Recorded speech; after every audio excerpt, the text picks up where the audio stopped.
AP రాజకీయాల్లో కీలక ప్రకటన చేశారు మహాసేన రాజేష్ సంచలన ప్రకటన చేశారు. ఇప్పుడు అదే చర్చనీయాంశంగా మారింది. పవన్ కళ్యాణ్కు మద్దతు ఉపసంహరించుకుంటున్నాము అంటూ ఆయన సోషల్ మీడియాలో ఒక పోస్ట్ చేశారు.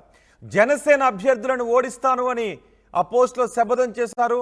పవన్తో పోలిస్తే మాకు జగన్ బెటర్ అంటూ రాజేష్ ఆ పోస్ట్లో పేర్కొన్నారు. పవన్ వల్ల జరిగే అనర్థాలు ప్రజలకు వివరిస్తామంటూ రాజేష్ అంటున్నారు.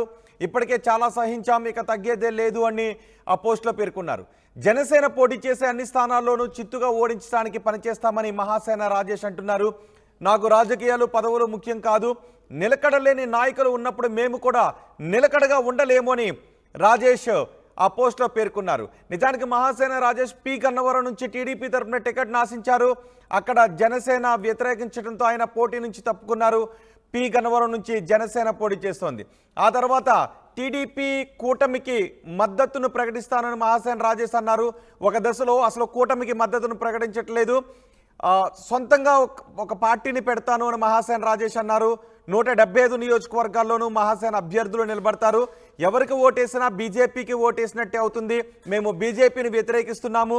ఇటు కూటమికి ఓటేసినా బీజేపీకి ఓటేసినట్టే, అటు వైసీపీకి ఓటేసినా కూటమికి ఓటేసినట్టు అవుతుంది. కాబట్టి మేము ఎవరికి మద్దతును ప్రకటించకుండా సొంతంగా 175 నియోజకవర్గాల్లో అభ్యర్థులను పెడుతున్నామంటూ ఒకసారి సంచలన ప్రకటన చేశారు. ఆ తర్వాత మళ్ళీ చంద్రబాబుతో మాట్లాడాము, ఆయన దళితులకు అండగా ఉంటాను అని మాట ఇచ్చారు. కాబట్టి కూటమికి అండగా ఉంటున్నాము అంటూ ఒక ప్రకటన చేశారు. ఈరోజు మళ్ళీ కూటమిలో టీడీపీకి ఓకే, కానీ జనసేనకు మాత్రం వ్యతిరేకంగా పనిచేస్తామంటూ మరో ప్రకటన చేశారు మహాసేన రాజేష్. దీనిపై రాజకీయ వర్గాల్లో చర్చ జరుగుతోంది. మా ప్రతినిధి రాజేష్తో మాట్లాడదాం. రాజేష్, మహాసేన రాజేష్ మళ్ళీ ఇలాంటి ప్రకటన చేయడానికి కారణం ఏంటి? పోస్ట్ సోషల్ మీడియాలో పోస్ట్ చేయడానికి కారణం ఏంటి? అంటే మహాసేన రాజేష్ నిర్ణయాలు కొంత అంటే భిన్నంగా ఉన్నాయని చెప్పుకోవచ్చు. ఒకసారి ఒక పార్టీకి, ఒకసారి ఒక వ్యక్తికి మద్దతు ఇస్తానంటూ ఆయన పదే చెప్పడం పట్ల కొంత ఆయన మీద వ్యతిరేకత కూడా వ్యక్తమవుతుంది రోహిత్. ఎందుకంటే మొదటిసారి వాస్తవంగా 2023 టైంలో రంగా గారి అనుచరుని, రంగా గారి ఆశయాలను కొనసాగిస్తాను, ఆశయాలకి నమ్మొచ్చారని కొన్ని సందర్భాల్లో చెప్పారు. తర్వాత వైజాగ్లో జరిగిన ఒక కార్యక్రమంలో కూడా ఆయన పాల్గొన్న పరిస్థితుంది. తర్వాత జనసేన కాదని తర్వాత టీడీపీకి మద్దతు తెలపడం, తర్వాత టీడీపీకి సంబంధించిన అంశంలో టీడీపీ ఆయన్ని పి గన్నవరం నుంచి పోటీ అభ్యర్థిగా ప్రకటించిన నేపథ్యంలో అక్కడ ఆయన గతంలో కొంత వీడియోల ద్వారా కొన్ని చేసిన విమర్శలు లేకపోతే కొన్ని వీడియోల మీద వ్యతిరేకత రావడంతో ఆయన్ని స్వచ్ఛందంగా ఆయనే తప్పుకున్న పరిస్థితి. తర్వాత ఆయన కూటమి బీజేపీ ఉంది కాబట్టి బీజేపీ ఎవరున్నా మేము వాళ్ళు మద్దతు ఇవ్వమని కూడా ఒక సందర్భంలో చెప్పి మేము ఇండిపెండెంట్గా ఉంటాము, దళిత హక్కుల కోసం పోరాడతాము, 100 స్థానాల్లో పోటీ చేస్తామని ఒక ప్రకటన చేశారు. ఇప్పుడు ఏకంగా జనసేన కూటమిలో ఉన్నటువంటి జనసేన పార్టీకి మద్దతు ఉపసంహరించుకుంటున్నామంటూ ఆయన ప్రకటించేశారు. కులం మతం పేరుతో అన్ని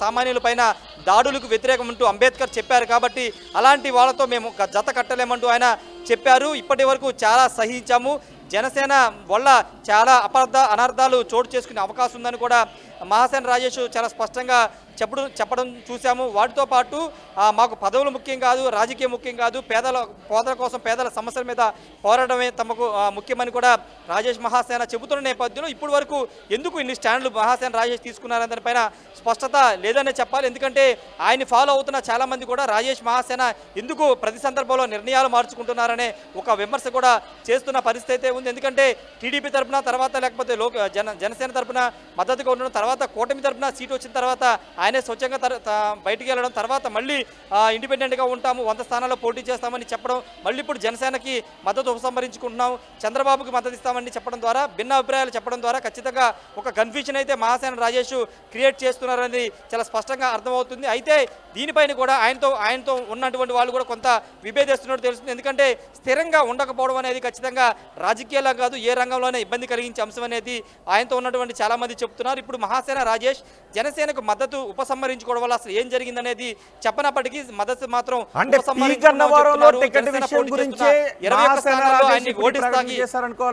పి గన్నవరం టికెట్ విషయంలోనే మహాసేన రాజేష్ జనసేనకు వ్యతిరేకంగా ఈ ప్రకటన చేశారని అనుకోవాలా ఇప్పుడు, లేకపోతే ఇప్పుడు తాజాగా ఏమన్నా జరిగిందా?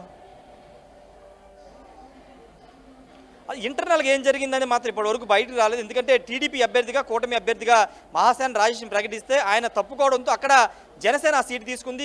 గిడ్డి సత్యనారాయణ అక్కడ అభ్యర్థిగా ప్రకటించిన నేపథ్యంలో అప్పటి నుంచి మహాసేన రాజేష్ కొంచెం ఇబ్బందికరంగా ఉన్నారు. ఎందుకంటే తన సీటుని జనసేన తీసుకువెళ్ళిపోయింది అనే భావనలో మహాసేన రాజేష్ ఉన్నట్లుగానే అనిపిస్తుంది. ఎందుకంటే ఆయన స్థానంలో జనసేన ఆ సీటు తీసుకుంది కాబట్టి కావాలనే ఇదంతా చేశారు, బ్యాక్గ్రౌండ్ ఇదంతా చేశారని ఒక ఆలోచన అయితే వాళ్ళ నుంచి వస్తుంది. కానీ ఇప్పుడు బయటికి ఇవన్నీ చెప్పకుండా కేవలం జనసేనకి మద్దతు ఉపసంహరించుకున్నామని చెప్పడం వెనుక కారణాలు ఏంటనేది తెలియాల్సి ఉంది. ఒకవేళ నిజంగా సీటు వ్యవహారమే కారణమా, లేకపోతే ఏదైనా జనసేన నుండి అక్కడ స్థానికంగా ఉభయ గోదావరి జిల్లా ఆయనకి ఏదైనా వ్యతిరేకత వస్తుందనేది చూడాల్సిన అవసరం ఉంది. ఎందుకంటే గతంలో ఆయన జనసేన పార్టీ కాపుల మీద కొన్ని వ్యాఖ్యలు చేసిన వీడియోలు అప్పుడప్పుడు సోషల్ మీడియాలో వైరల్ అవుతూ ఉంటాయి.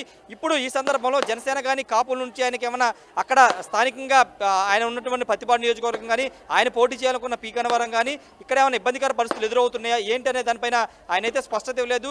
ఖచ్చితంగా మహాసేన రాజేష్ తీరుపైన అయితే కొంతమంది విమర్శలు వ్యక్తం చేస్తున్నారు. ఆయన అభిమానించే చాలా మంది కూడా ఆయన తీరునైతే ఇష్టపడలేదని చెప్పాలి. ఎందుకంటే ఇన్ని స్టాండ్లు తీసుకోవడం కరెక్ట్ కాదనేది వాళ్ళ అభిప్రాయం. మరి మహాసేన రాజేష్ ఎందుకు ఈ నిర్ణయం తీసుకుంటారో ఆయనే తన వీడియో ద్వారా చెప్పే అవకాశం అయితే కనబడుతుంది. ప్రస్తుతానికైతే జనసేన పోటీ చేస్తున్న 21 స్థానాల్లో ప్రజాస్వామ్యబద్ధంగా రాజ్యాంగబద్ధంగా వాళ్ళని ఓడించడానికి మేము పనిచేస్తామని చాలా స్పష్టంగా చెప్పిన నేపథ్యంలో ఇప్పుడు చంద్రబాబు కానీ పవన్ కళ్యాణ్ కానీ ఆయన పిలిపించి మాట్లాడతారా లేకపోతే వదిలేస్తారని చూడాల్సిన అవసరం ఉంది. ఎందుకంటే పార్టీకి కూడా కొంత ఇబ్బంది కలిగించే అంశం అని చెప్పాలి. ఎందుకంటే ఎన్నికలకి 4-5 రోజుల ముందు ఇలాంటి స్టేట్మెంట్లు ఇవ్వడం ద్వారా అది డ్యామేజ్ అయ్యే అవకాశం ఉంది. ఎస్సీ ఓట్ల బ్యాంక్ కానీ లేకపోతే ఆ నియోజకవర్గాల కొంత ఇబ్బంది కలిగించే అంశం ఉంటుంది. కాబట్టి చంద్రబాబు చొరవ తీసుకుని ఏమైనా మాట్లాడతారా లేకపోతే ఏం చేస్తారనేది చూడాల్సిన అవసరం ఉంటుంది. ఇలాంటి సందర్భాల్లో చాలా సందర్భాల్లో పార్టీ లైన్ దాటి ఇండిపెండెంట్గా పోటీ చేసిన వాళ్ళు లేకపోతే పార్టీ వ్యతిరేకంగా మాట్లాడిన వాళ్ళని ఇప్పటికే టీడీపీ సస్పెండ్ చేసిన నేపథ్యంలో ఇప్పుడు మహాసేన రాజేష్ని కూడా టీడీపీ నుంచి సస్పెండ్ చేస్తారా లేదనేది చూడాల్సిన అవసరం అయితే కనబడుతుంది. రోహిత్ రైట్ రాజేష్, మహాసేన రాజేష్ సంచలన ప్రకటన చేశారు. పవన్ కళ్యాణ్కు మద్దతును ఉపసంహరించుకుంటున్నామంటూ ఆయన ట్వీట్ చేశారు. ప్రజలకు వివరిస్తాం, ఇప్పటికే చాలా సహించాం, తగ్గేదే లేదు. జనసేన పోటీ చేసే అన్ని స్థానాల్లోనూ చిత్తుగా ఓడించడానికి పనిచేస్తాం. నాకు రాజకీయాలు పదవులు ముఖ్యం కాదు, నిలకడలేని నాయకులు ఉన్నప్పుడు మేము కూడా నిలకడగా ఉండలేము అంటూ మహాసేన రాజేష్ సోషల్ మీడియాలో ఈ పోస్ట్ చేశారు.